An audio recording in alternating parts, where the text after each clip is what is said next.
Hundreds of bills are piled up on Governor Newsom's desk this evening after state lawmakers wrapped up their latest legislative session. At last count, Newsom has already signed 294 bills into law, and he has vetoed 6, but he still is about nearly 750 bills to deal with. KPIX 5 political reporter Melissa Caen shows us what he's considering. Members, we are adjourned for the 2019 legislative year.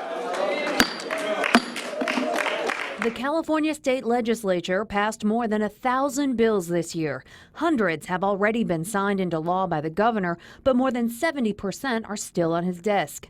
In his State of the State address back in February, the governor made a promise. Here's my promise to you.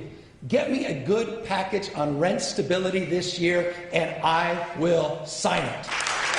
The legislature was listening, and they passed a number of housing bills, including AB 1482, the statewide limit on rent increases, capping them at 5% plus inflation not to exceed 10%.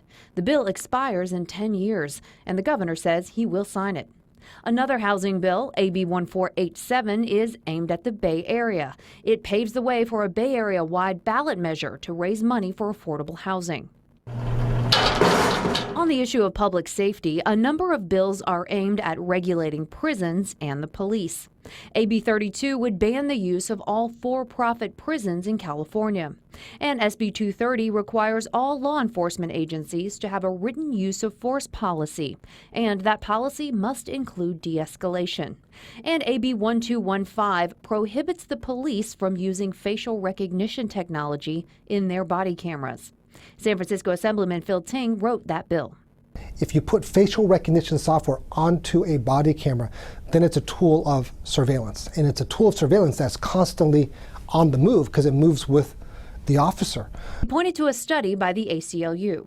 Using the Amazon recognition software, they used the default setting on this software, ran all 120 pictures of the legislature against a mugshot book, and 26 of us were matched, or what shall I say, mismatched.